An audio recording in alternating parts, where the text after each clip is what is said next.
What's up everyone, my name's Smith, I do games and let you watch. Sorry if my voice sounds a bit nasally today, we're well into hay fever season, so a bit bunged up. But we're talking about Rainbow Six Siege today. Now, Siege's new season, Operation Bellum, is coming out in just a couple weeks.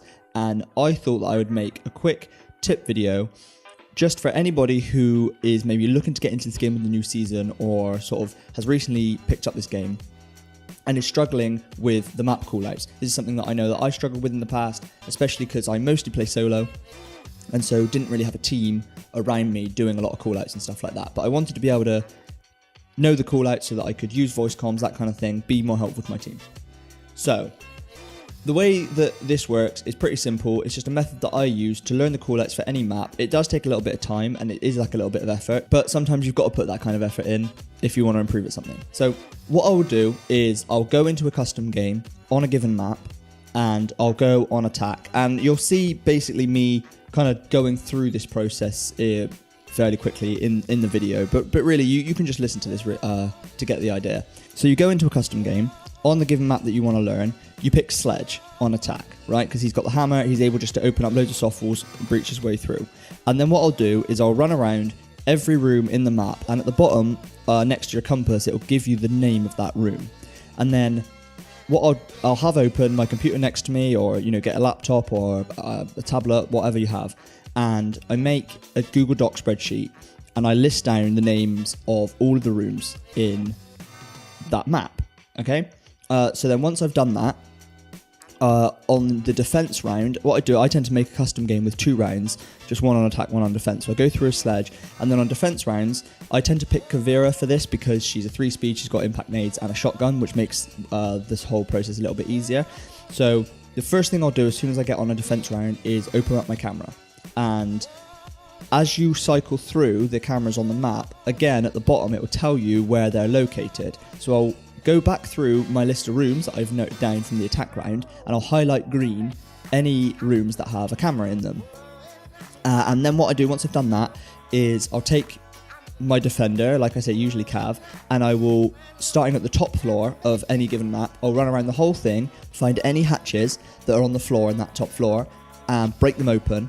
But before I do that, as you can see, I'll put up this kind of spreadsheet how mine looks. I have one column for hatches that are in the floor, and then another column for hatches that are in the ceiling. So I will note down the room that has a hatch in the floor. I'll go through, do all that for the top floor, and then I'll drop through each of those hatches and note down the room that I drop into, and I will list that as being the ceiling hatch alongside it. So then basically what you end up with, as you can see, is a full list of all the rooms, where the cameras are, where the hatches are, and where the hatches go. So you've basically got a full rundown of the maps. Now, things to take into account as well while you're doing this, if you just want to learn the maps in terms of rotations and stuff, try and think about what soft walls go where, the kind of routes through to things, because this is going to help you for the next section as well. And also stairs. Stairs are one of the most important things in Rainbow Six Siege maps. So there's usually, tends to be about 3, some maps have 2, but usually there's like staircase on either side of the map and then one kind of in the middle. So it's worth knowing where they are and where you can get to from them. Okay, so then once I've done this, I've done the attack round, I've listed the names, I've gone through defense, listed the cameras, opened the hatches, I'll go back in again as Sledge, and what I'll do is highlight the range on my spreadsheet that just has all the room names, and I'll randomize just that range.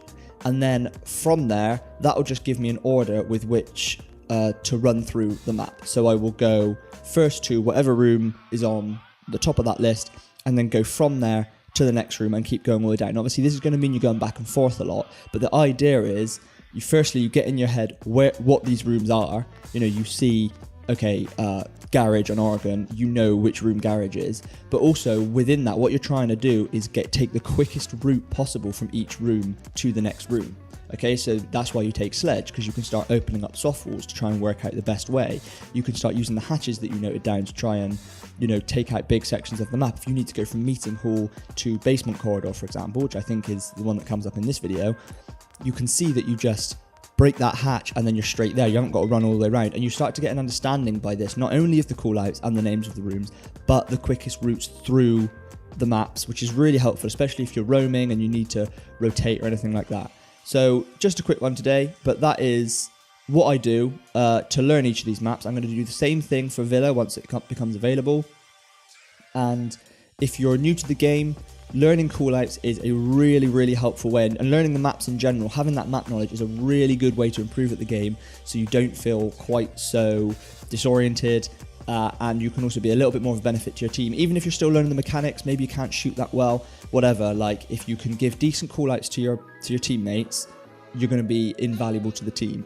And honestly, not enough people do this. I play in sort of like the gold ranks. Sometimes I even drop down to silver ranks, and very rarely do I hear anybody speaking over the voice comms in those games. And I don't know if it's just because they don't want to, or if maybe there's a part of it that they actually don't know what to say.